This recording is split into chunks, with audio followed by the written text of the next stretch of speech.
Welcome back to Share Metal Wrestling. As you know, the first week we talked about the 7 days, 6 that God worked, the 7th He rest. Last week we talked about the birth of Christ, so we're going from Old Testament to New Testament at this time. We're going back to the Old Testament. Right after the 7th day in chapter 2, God talks about the creation of man and woman. These are the generations of the heavens and the earth when they were created in the day that the Lord God made earth and the heavens, when no bush of the field was yet in the land, and no small plant of the field had yet sprung up. The Lord God had not caused it to rain on the land, and there was no man to work the ground. And a mist was going up from the land, and was watering the whole face of the ground, when the Lord God formed the man of dust from the ground, and breathed into his nostrils the breath of life. And the man became a living creature.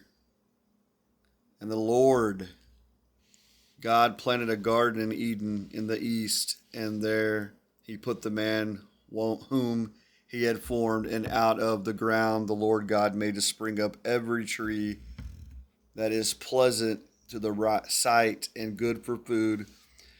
The tree of life was in the midst of the garden, and the tree of knowledge of good and evil.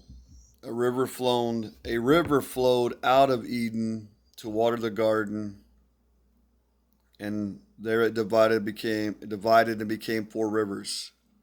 The name of the first is Pishon. It is the one that flown around the whole land of Havilah, and where there is gold, and the gold of that land is good. Bdellium, ox and stone are there. The name of the second river is Gihon. It is the one that flown around the whole land of Cush. And the name of the third river is the Tigris, which flows east of Assyria. And the fourth river is the Euphrates. The Lord took the man and put him in the Garden of Eden to work. You keep it. And the Lord God commanded the man, saying, You may surely eat of every tree of the garden, but of the tree of knowledge of good and evil you shall not eat, for in the day that you eat you shall surely die.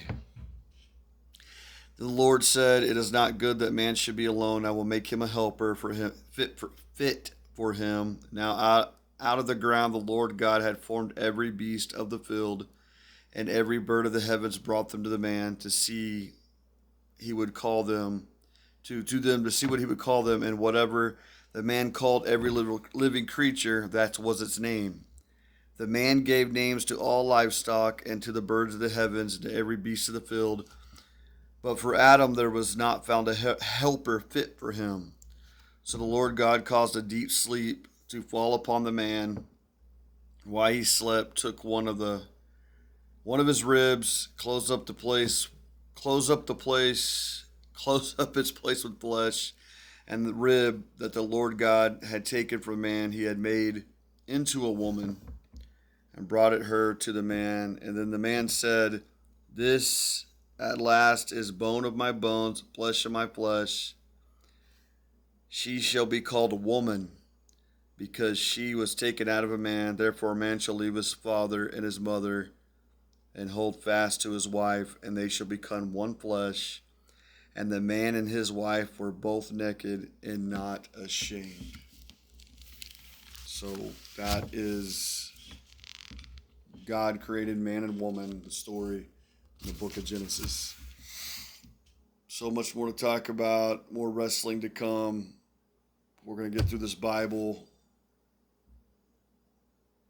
and